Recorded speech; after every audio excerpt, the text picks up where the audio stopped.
Olá, você está em mais um vídeo do canal Pesadelos Reais. Nesse vídeo você vai ouvir por 30 minutos relatos reais e assustadores, com barulho de chuva. Para uma melhor experiência, recomendo usar fones de ouvido se possível. E não se esqueça de curtir o vídeo e se inscrever no canal. Isso me ajuda mais do que você imagina. Então é isso. Vamos começar.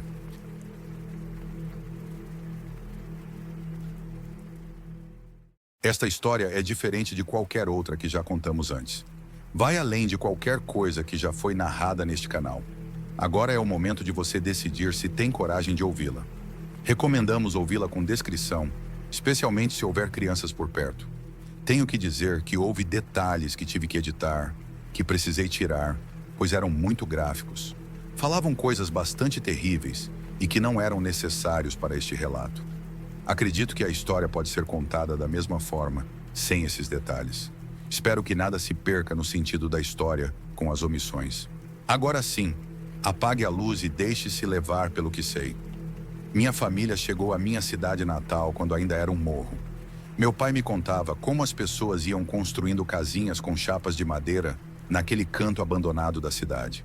Ele ainda era pequeno, mas se lembrava bem daquelas casas surgindo aos poucos entre o lamaçal. Lembrava-se daquela cidade que um punhado de gente decidiu levantar como a única esperança de dias melhores. Ele se lembrava particularmente bem de uma casa de madeira que já estava lá quando eles chegaram. A casa onde vivia uma velha que assustava as pessoas. Uma casa a qual ninguém queria se aproximar, apesar de estar localizada em uma boa área para construir. Aquela casa estava lá, no meio do nada, naquele morro, sem forma de chegar a ela, muito antes do plano de habitar o lugar. Uma das poucas coisas que meu pai me contou sobre minha mãe é que ela saiu dali, daquela casa de madeira. Eles se apaixonaram rapidamente. Ele sonhava em se casar com ela e levá-la para longe dali, longe daquela casa, longe da velha que a habitava, daquela senhora que o olhava com ódio quando o via na rua ou pela janela. Quando minha mãe ficou grávida, meu pai havia planejado tudo para levá-la consigo. Ambos ainda eram adolescentes, mas já sabiam como se virar longe dali. Meu pai tinha família em outra cidade e disseram que lá eles sempre teriam lugar para ficar. Mas de repente, ele parou de ver minha mãe. De repente, minha mãe desapareceu, como se tivesse sido engolida. Alguns meses depois, a velha daquela casa de madeira apareceu na casa do meu pai. Ela falou com meus avós e disse que deixaria a criança deles ali, que eles se virassem. Em uma cesta de bambu, ela trouxe um bebê de 7 meses. Esse bebê era eu. Meu pai nunca mais viu minha mãe, mas dizia que talvez fosse melhor assim, que as coisas aconteciam por um motivo. Essa sempre foi sua crença. Meu pai já tinha deixado a da escola, mas desde então, desde que eu estava lá, ele trabalhou na loja de materiais, no pequeno negócio dos meus avós, que eventualmente herdou. Quando éramos só ele e eu, quando não tínhamos mais família, a vida do meu pai passou muito rápido. Aos 25 anos, ele já tinha uma filha que tinha que cuidar sozinho. Também já tinha perdido seus pais, que morreram em um acidente em um barranco, voltando para casa. Já tinha em suas mãos aquele negócio familiar pelo qual eles tinham lutado tanto e que também representava uma responsabilidade, um compromisso. Por conta daquele negócio, não fomos para outra cidade, onde ele acreditava que ainda poderia ter alguma família. Aí começa a minha história, a que vou contar para vocês. Quando eu era uma criança que mal entendia as coisas, não conseguia entender por que todas as crianças tinham mãe e eu não. Lembro então do meu primeiro pesadelo. A primeira vez em que senti a paralisia do sono foi quando acabei de completar 6 anos. Ouvia meu pai roncar no quarto ao lado, como sempre, e de repente eu acordei. Mas havia algo estranho. Acordei, mas não podia me mover. Era como se algo muito pesado estivesse sobre mim. Mal conseguia respirar. Então eu a vi. Havia uma mulher sentada em uma cadeira que estava entre a minha cama e a janela. Uma mulher me olhando fixamente, sem piscar. Eu fechei os olhos até decidir me esforçar para voltar a dormir. E finalmente consegui. Para mim tinha sido um pesadelo, um sonho monstruoso, como os que eu já tinha tido antes. Mas na noite seguinte, lá estava ela, de novo. Eu sempre acordava no meio da madrugada, sem poder me mover, com ela sentada ao meu lado. Finalmente, pensando que aquilo não ia parar, Contei ao meu pai sobre os sonhos que estava tendo. Ele, apesar da juventude, apesar da origem humilde, era uma pessoa instruída, que sabia sobre muitos assuntos. Ele me disse que era apenas paralisia do sono, mas que eu não ficasse assustada com essa expressão. Ele me explicou que assim se dizia quando alguém acordava sem poder se mover e que o que via no quarto eram apenas sonhos, nada mais que sonhos que se misturam com a realidade. Ele me disse para nunca ter medo do que eu via. Naquela noite acordei novamente. Lá estava ela, como sempre, sentada ao meu lado, mas desta vez mais perto. E desta vez houve algo diferente. Quando ela notou que eu a olhava, ela sorriu. Por mais macabro que isso possa parecer, as palavras do meu pai sempre ecoavam na minha cabeça. Naquela idade, eu acreditava em qualquer coisa que ele me dissesse. Acreditava nisso, que aquela mulher só existia nos meus sonhos, apesar de quão real ela era. Quando aceitei a presença dela, de algum modo, pude vê-la com muita clareza. Suas roupas sujas, cheias de lama, seu cabelo duro, o sorriso negro, como se tivesse comido carvão e manchado os dentes. Aquela visão maldita. Me acostumei aos pesadelos.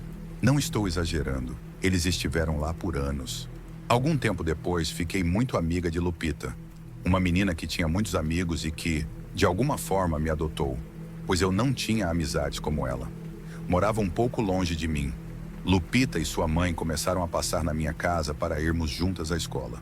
Sua mãe a levava e eu adorava passar tempo com elas, especialmente por causa da sua mãe. Às vezes, novos colegas que não me conheciam bem nos perguntavam se éramos irmãs, se a senhora era minha mãe.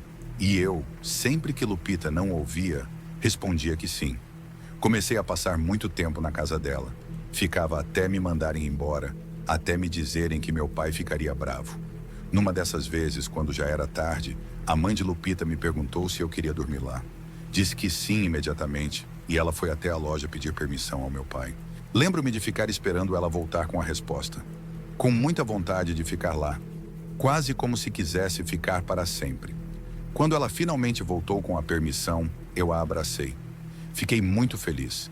Me emprestaram um pijama da Lupita, e assim, jantamos de pijama para depois irmos dormir. No dia seguinte não havia escola, então dormimos tarde vendo televisão, assistindo Chaves. Ríamos muito, e talvez pareça bobo, mas eu me sentia nas nuvens. Imaginava que aquela era minha família e que ela era minha mãe. Nem sei como, mas finalmente adormeci com um sorriso no rosto. Não acordei com a paralisia do sono, como sempre acontecia, mas algo me acordou. Acordou a todos na casa. Um grito terrível da Lupita no meio da noite. Um grito horrível que começou ao meu lado, mas depois se espalhou pela casa.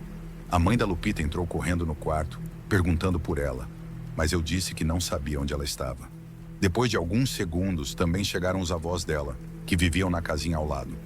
Procuraram pela Lupita em toda a casa, sem sucesso, e finalmente alguém a encontrou do lado de fora, escondida entre algumas caixas no quintal dos fundos. Ela estava chorando. Dizia que uma senhora tinha entrado no quarto, que acordou e viu uma senhora parada ao lado da cama, me olhando dormir. Quando pediram que ela descrevesse, percebi de quem ela estava falando e soube pela primeira vez que o que eu via não era um sonho, um pesadelo como meu pai dizia. Era real, tão real que Lupita disse que, quando gritou de medo ao ver aquela mulher, ela se lançou sobre ela, passando por cima de mim e lhe deu um tapa no rosto. O pior é que Lupita tinha a marca de uma mão na bochecha, como se um adulto a tivesse batido com muita força. A mãe da Lupita me perguntou o que eu tinha feito, e eu disse que não tinha sido eu. Jurei que não tinha sido eu.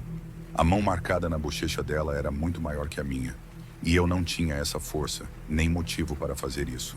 Não toque mais na minha filha, ela me disse. Lembro muito bem como sublinhou esse minha filha, me lembrando que eu era apenas uma colega de escola, uma menina por quem ela não sentia o menor carinho, apenas pena. Saí correndo para casa no meio da noite. Acordei meu pai para contar o que tinha acontecido, e ele me disse que tudo ficaria bem, que eu deveria lembrar que só podia confiar nele. Lupita e sua mãe não voltaram mais para me buscar.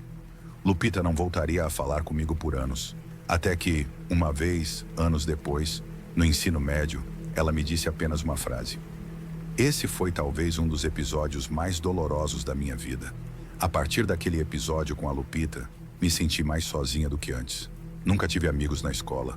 Me viam cada vez mais como uma estranha. Meu pai me perguntava constantemente quem me acompanhava na escola, quem voltava comigo, se eu deixava alguém entrar em casa quando ele não estava. O motivo dessas perguntas era que lhe contavam que uma mulher sempre andava comigo. Quando seus amigos me viam de longe, diziam que alguém estava comigo. Uma mulher muito suja, parecia uma morta. Uma morta que saiu do cemitério. Essas foram as palavras que um senhor usou para dizer isso na loja. À noite, eu acordava com a paralisia do sono, mas já não abria os olhos. Tinha muito ódio daquilo que não me deixava em paz, que não me deixava ter uma vida minimamente feliz. E assim, no meu pior momento, conheci Bernardo. Ele tinha 16 anos e estava entrando no ensino médio, assim como eu. Dizia que tinha repetido 2 anos, que o chamavam de burro. Bem, com outras palavras que hoje não se usam mais. Diziam que ele era lento, que não conseguiria passar do fundamental, mas com muito esforço, ele conseguiu. Eu gostava dele porque ele não tinha preconceito contra mim. Talvez porque era mais velho. Ele era bom comigo, me dava bom dia, e toda a burrice que ele tinha compensava sendo muito bom no futebol. Então, no recreio, todos o procuravam para jogar no seu time. Numa ocasião, uma bola acertou em cheio o meu estômago. Ele parou de jogar para vir me ver e ficou comigo até eu parar de chorar. Ele era nobre e gentil e, embora não demonstrasse na escola, parecia muito inteligente. Naquela tarde, ele me acompanhou até em casa. E lembro dos olhares de todos sobre nós dois e como, de repente, ninguém mais zombou de mim. Bernardo começou a passar em casa para me buscar e me deixava todos os dias. 2 semanas depois, ele me pediu em namoro e eu disse que não, que meu pai não permitiria. Isso era verdade, mas além disso, havia algo em mim, um ódio auto-infligido, que me fazia acreditar que não merecia isso. Mas naquele tempo, naquelas semanas, fui menos infeliz. De verdade, foi muito bom estar com ele. Um desses dias, tive que ir sozinha ao mercado buscar algumas coisas que meu pai precisava. Ele não podia fechar a loja e me mandou. Uma senhora em uma barraca de verduras de repente falou comigo. Eu só estava passando em frente, mas ela me chamou com muito interesse. Chamou-me a atenção o fato de que ela olhava por cima de mim, por cima do meu ombro, como se estivesse olhando para alguém atrás. A primeira coisa que ela fez foi perguntar o nome da minha mãe. Eu disse que nunca a conheci, que nunca vi minha mãe, que nem sabia se estava viva. Você traz uma morta com você, tenha cuidado, ela disse. Eu ri porque sabia de quem ela estava falando. Disse que, desde que me lembrava, a trazia comigo, mas só podia vê-la à noite, quando tinha paralisia do sono. Que era bom saber que nunca estava sozinha, que pelo menos aquela coisa cuidava de mim. Cuidar não, menina. Ela está buscando algo de você. Sempre procurou. Está se alimentando de você porque você é uma bruxa, como ela. Foi isso que ela disse. Realmente me surpreendeu. Não soube o que responder. Olha, menina, entre bruxas nós cuidamos umas das outras. Mas esta quer algo de você, e isso não é bom. Se você quiser saber como afastá-la, me procure na minha casa. Vou anotar meu endereço porque logo você vai se tornar uma mulher. E se ainda a trouxer consigo, não vai poder afastá-la. Apenas alguns dias depois, tive meu primeiro período menstrual. Me assustou, pois não sabia bem sobre o assunto, por sempre ter vivido apenas com meu pai. Me lembrei das palavras daquela mulher e fui vê-la. A senhora me ajudou. Disse que também nasceu bruxa, mas nunca quis fazer tudo o que era necessário para ser uma. Ela era católica, ou parecia ser católica, porque sua casa estava absolutamente cheia de quadros e figuras religiosas. Ela me disse que eu poderia renunciar a tudo aquilo, ao mal, mas que teria que dedicar minha vida a ajudar e a concentrar-me na fé, embora sempre fosse capaz de ver essas coisas horríveis que estão perto de nós, mas que ninguém mais pode ver. Eu era sensível, e isso nunca iria embora. Fiz o que ela pediu. Rituais que não irei entrar em detalhes, mas bruxaria é mais fácil de fazer do que as pessoas acreditam. Tudo, absolutamente tudo, está à nossa disposição, mas feito da forma errada pode trazer as piores consequências. Após vários dias e noites de rituais, finalmente, uma madrugada, acordei como sempre. Mas desta vez pude me levantar e caminhar até a janela. Vi novamente aquela mulher. A mulher que sorria para mim desde os 6 anos. Mas desta vez do lado de fora, na rua, me olhando de longe com um ódio que eu podia sentir. Eu me afastava cada vez mais do meu pai, me afastava cada vez mais de Bernardo, mas sentia a falta deles. Eles eram os únicos que me entendiam, ou pelo menos tentavam. Lupita, que já não falava comigo, estava em outra turma da mesma escola. Uma vez, uma única vez, ela se aproximou de mim apenas para dizer que fosse à quadra. Eu não entendia por que ela disse isso, mas quando cheguei lá, compreendi. Uma de suas amigas estava abraçada com Bernardo, e eu fiquei fervendo de raiva. Pela primeira vez, entendi o que sempre senti por ele. Morria de ciúmes, e isso não ia ficar assim. Aquela maldita garota, que era uma das mais bonitas da escola, tirava de mim o único que havia estado ao meu lado. Minha única chance de ser feliz. Maldita! Ela fez isso de propósito. Fez para me machucar, para zombar de mim. Pensei. Passei suficientes tardes na casa daquela senhora que me ajudou, ouvindo o que ela e suas conhecidas diziam sobre as outras, sobre as más, as que dançavam com os demônios. Ouvi o suficiente para saber onde procurá-las. Meu pai trabalhava tanto que não percebeu quando saí naquela noite para ir ao cemitério. Lá encontrei um saco grande de lixo, logo abaixo de um túmulo, marcado por um anjo sem cabeça. Segundo o que eu tinha ouvido, isso significava que elas estavam lá naquela noite, que estavam por perto. Eram 3. As encontrei no fundo do cemitério, perto de um túmulo aberto. Elas não se surpreenderam ao me ver, não pararam o que estavam fazendo. Era como se, no fundo, soubessem que eu era uma delas. Eu disse que queria algo, que estava disposta a dar tudo. Uma delas olhou para mim. Ainda hoje não entendo como tive coragem de fazer o que fiz naquela noite. Voltei para casa pouco antes do amanhecer. Me deitei de bruços e ouvi meu pai se levantar. Ele passou pelo quarto e me disse que ia trabalhar, que eu não devia me levantar tarde. Eu respondi, mas não lembro de ter feito isso por conta própria. Só lembro que minha voz disse, tudo bem.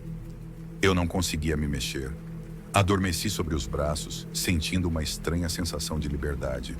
Como se nada mais fosse minha responsabilidade. Como se tudo o que estivesse prestes a acontecer fosse para uma causa maior, para alguém mais. A morte estava sobre mim, mas desta vez era diferente, porque para começar, era dia. Isso nunca tinha acontecido antes. E então escutei alguém se aproximando. Por um momento me perguntei se era meu pai, se ele tinha voltado porque talvez tivesse esquecido algo. Mas o que quer que estivesse ali cheirava a esgoto, algo podre, um cheiro horrível. Percebi que eu tinha trazido a morta, mas era diferente. Não era aquela mulher que sempre estava perto de mim. Quando acordei, algumas horas depois, tonta e coberta de suor, consegui chegar ao banheiro quase me arrastando. E o cheiro... Então eu a vi no espelho, atrás de mim. Era a primeira vez que a vi. Foi como se, no meio de uma inconsciência, eu tivesse percebido que estava exposta a fogo. E eu podia ver. Ela estava feliz. Era a minha morta, a qual eu teria que carregar. A doença daquela garota, daquela que eu amaldiçoei por ter me roubado Bernardo, foi longa e triste. À noite eu saía de casa e ia até a dela. Uma vez a segui da escola para saber onde ela morava. Seguia ela e Bernardo. Subia no telhado dos vizinhos para poder vê-la pela janela, para vê-la sofrer. Desfrutava de ouvir os cachorros latindo quando eu corria de volta para casa, rindo. Vendo como alguns pobres coitados espiavam pelas janelas, imaginava o terror que sentiam ao me ver. E aquele temor, eu sentia no nariz. Era um cheiro doce que me encantava. Aquela garota, sua pele se encheu de escamas. Metade de seu rosto congelou e parecia derreter, ficando cada vez mais parecida com a minha morta. Toda a beleza que ela tinha desapareceu. Notei que aquele cheiro horrível ficou impregnado na minha casa. Notei como se impregnava em mim. As pessoas me olhavam na rua. Meus colegas de escola se sentavam o mais longe possível de mim, até que uma professora, a única que era gentil comigo, perguntou se tudo estava bem com a minha saúde. Ela disse que algo não estava normal, e eu não respondi nada. Apenas ri. O que mais eu poderia dizer? Parei de ir à escola. Meu pai parecia não se importar. O pobre homem já não percebia nada. Nem mesmo percebi quando algo aconteceu com ele. Quando começou a perder a fala, Pouco a pouco, quando deixou de ir trabalhar e se tornou um vulto que vagava pela casa, que comia e respirava, que nem conseguia me olhar nos olhos, como se tivesse medo. Eu só queria que minha vingança se concretizasse. Depois eu pensaria em como voltar ao normal. Aquela garota me tirou tudo. Me obrigou a fazer o que fiz, a ser o que não era até então. Eu pude sentir quando ela estava prestes a morrer. De alguma forma, pude sentir a vida deixando o seu corpo. Fui vê-la, tinha que ver. Vi Bernardo na rua, esperando fora da casa dela. Depois, vi Lupita acompanhá-la junto à mãe, até que finalmente ela se foi. Não existia mais. Eu sabia no fundo do coração que ela sabia que fui eu, e não pude evitar rir. Acho que Lupita olhou para mim, mas na escuridão, não sei se conseguiu me reconhecer. Quando voltei para casa, encontrei meu pai sentado no sofá, em frente à TV. Estava frio. Havia morrido horas antes. E algo me fez saber que foi minha culpa, que era parte do que eu tinha que dar, mesmo que nunca me tivessem perguntado. Essa é a questão com ele. Você pode oferecer algo em troca de seus favores, mas no final, ele vai tomar o que considera justo. A loja fechou. Nem sei o que aconteceu com ela. A casa se encheu daquele fedor. A morta nunca mais se foi. Ao contrário, outras chegaram. Cada vez que eu ia ao cemitério, cada vez que fazia algo lá, um novo chegava. E quase todos ficavam por ali. Eu já saía só à noite. Durante o dia, tinha medo que Bernardo me visse, que vissem no que eu tinha me tornado. Minha pele começou a secar. No braço surgiram escamas estranhas, como as daquela garota. Lembro bem de quando uma amiga da mãe de Lupita bateu na minha porta. Não sei por que me procurou. Não sei o que sabia sobre mim e eu não sabia o que ela queria. Ela estava decidida. Me disse que seu namorado estava se encontrando com outra. Ela era divorciada, havia perdido o marido para uma mulher mais jovem e não iria permitir que isso acontecesse novamente. Ela me disse para fazer o que fosse necessário. Ela disse que me pagaria qualquer valor que eu pedisse. Eu não conseguia parar de rir. Não fazia ideia de como fazer o que ela pedia, mas sabia que seria algo muito simples. Afinal, já havia conseguido coisas muito mais complicadas para mim. Então, fui ao cemitério procurá-las, as que me ensinavam tudo. Lá entendi o que realmente significava um feitiço de amarra, quando feito de verdade, e percebi que o amor, seja o amor de família, de amigos ou de casal, não pode ser criado. Não há como criar o que não existe, nem reviver o que morreu. Havia como fazer o que a mulher pedia? Claro, mas não seria real. Então conversei com a mulher e expliquei. Disse que sim, poderia fazer com que seu parceiro ficasse ao seu lado, mas ela sempre saberia que ele não queria estar com ela, que se ele pudesse, já estaria com outra pessoa. Que ela soubesse, que estivesse consciente de que sempre saberia que ele preferia estar com outra e estava ali apenas porque não podia ir embora, como um pássaro enjaulado. Ela nunca mais saberia se ele a amava de verdade ou estava lá simplesmente porque não podia sair. Eu disse que ele já não era dela, que nunca mais seria, mas que ela decidisse se queria mantê-lo mesmo assim. Ela me surpreendeu. Respondeu que não queria tê-lo dessa forma, mas que, se ele não fosse dela, não seria de ninguém. Ela disse que também não queria que aquela mulher, aquela que estava roubando ele, aquela que ele desejava, fosse feliz. Queria que ela nunca mais fosse feliz na vida. Eu fiz o trabalho. Fiz o que ela pediu, fiz absolutamente tudo e testemunhei como aquilo pelo que ela pediu se tornou realidade.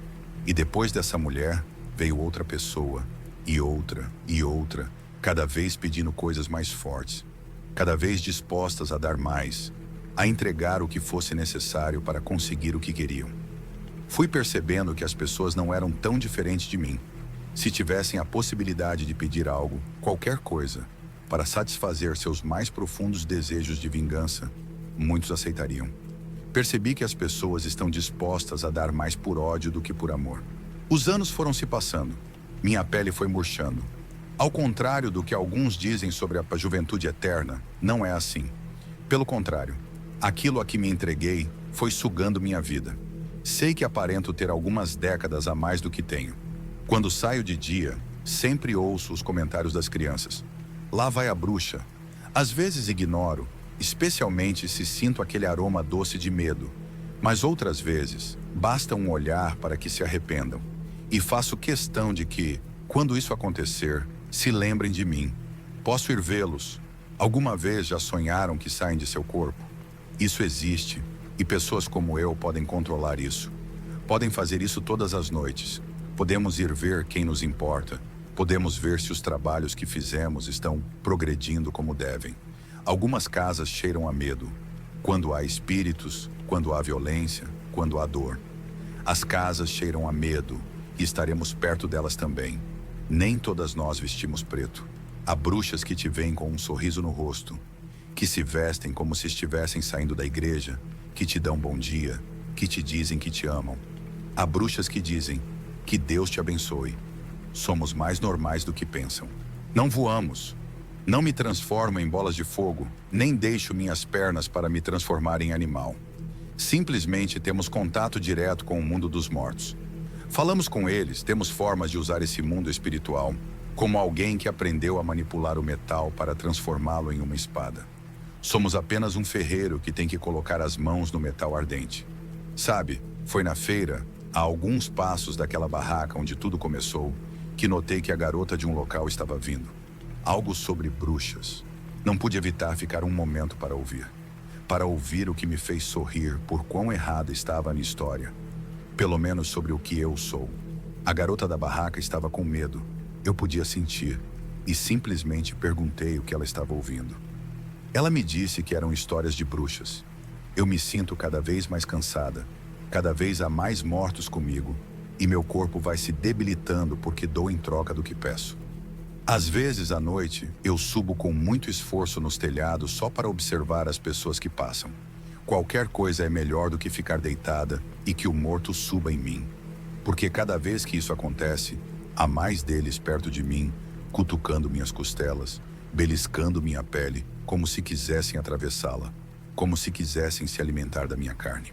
Sinto que a qualquer momento vão conseguir. Atualmente, só deixo de sentir dor quando saio do meu corpo. Mas cada vez consigo fazer isso menos. Cada vez posso me afastar menos. Minha história sei que não vai dar muito medo. Não se trata disso.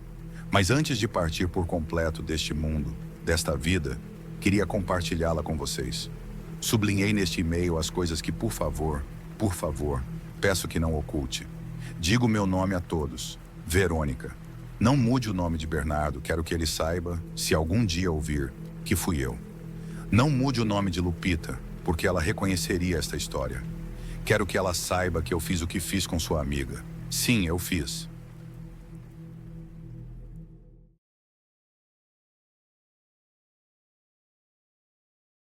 Eu gostaria de começar dizendo que levo um estilo de vida bem certinho.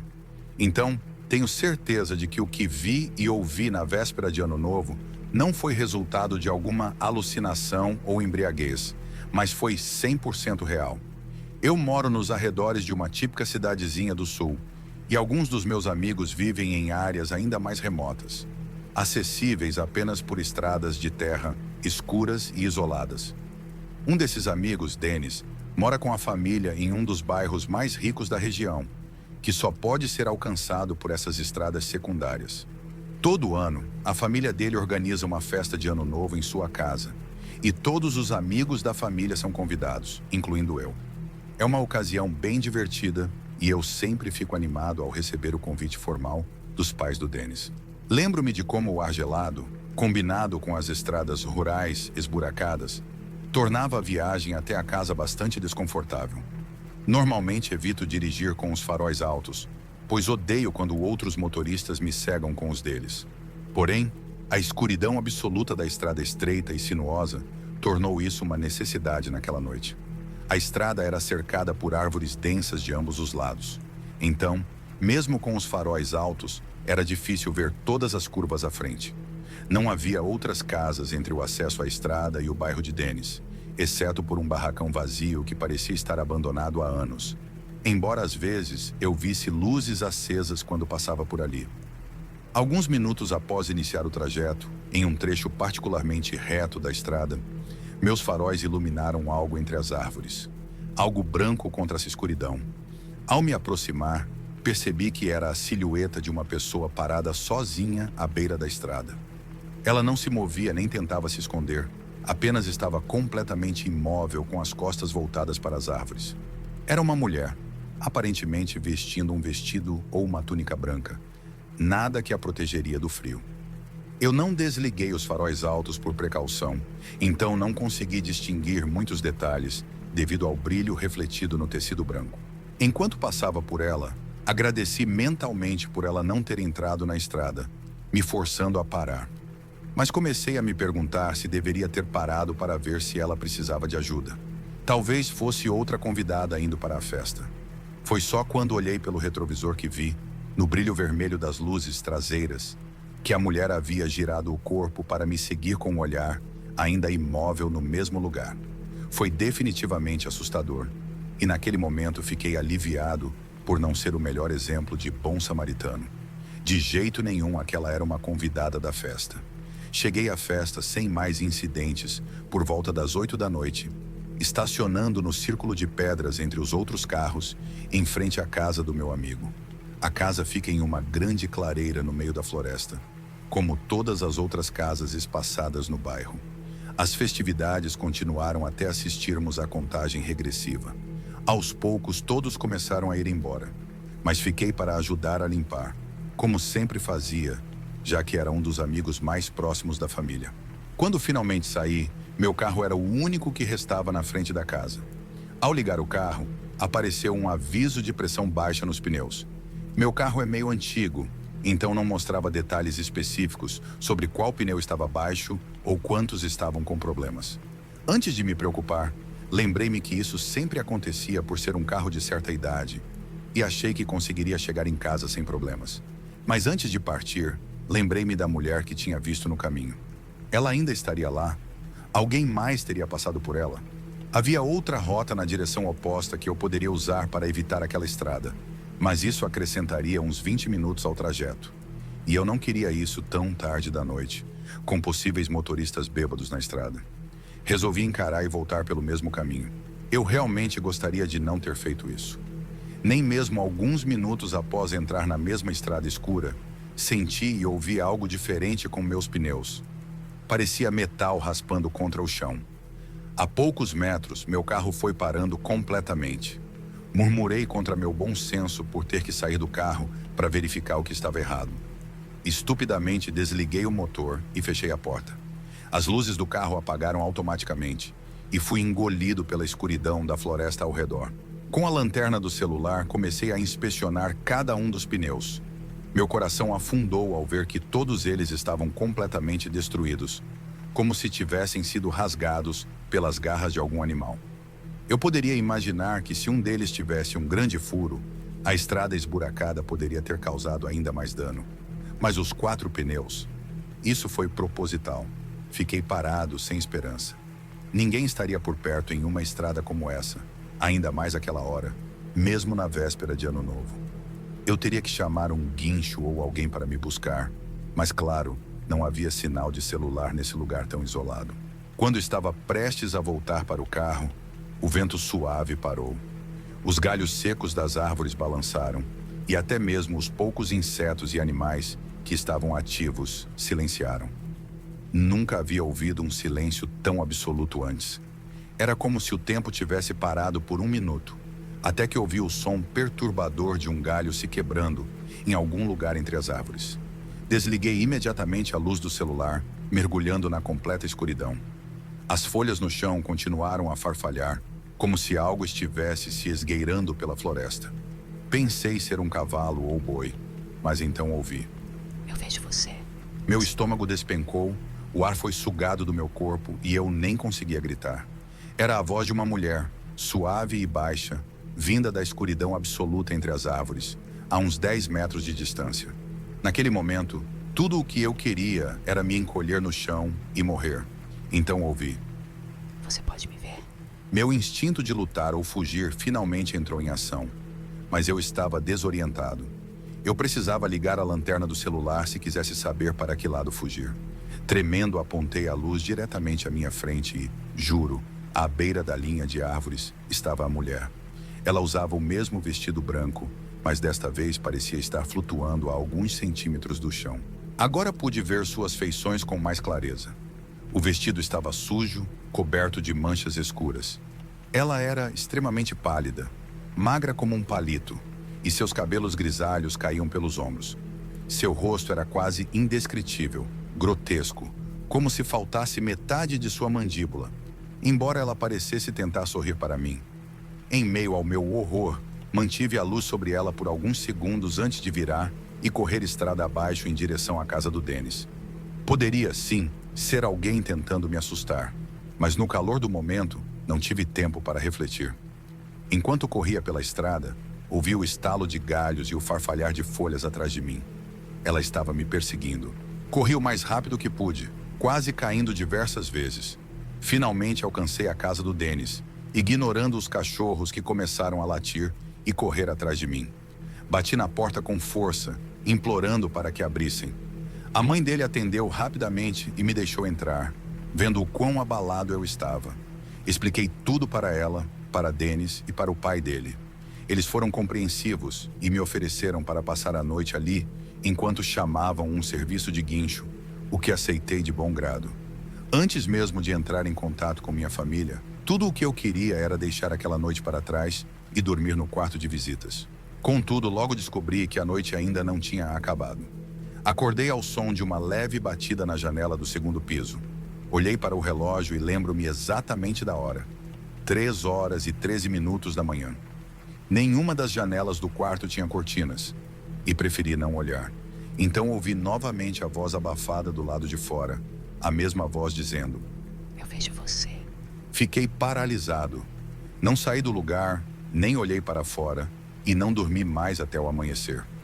Quando o sol finalmente nasceu e a família acordou, aquilo felizmente havia sumido. Contei a eles o que mais tinha acontecido. Todos foram olhar lá fora juntos, mas obviamente não encontraram absolutamente nada. Como o assunto não morria, eles acabaram decidindo verificar aquela casa abandonada ao lado da estrada. Dias depois, me informaram que ninguém morava lá, mas que encontraram animais mortos espalhados ao redor. Isso só aumentou o mistério. Apesar do que aconteceu, ainda irei à casa do Dennis na próxima véspera de Ano Novo. Mas desta vez vou garantir que irei de carona e pelo caminho mais longo.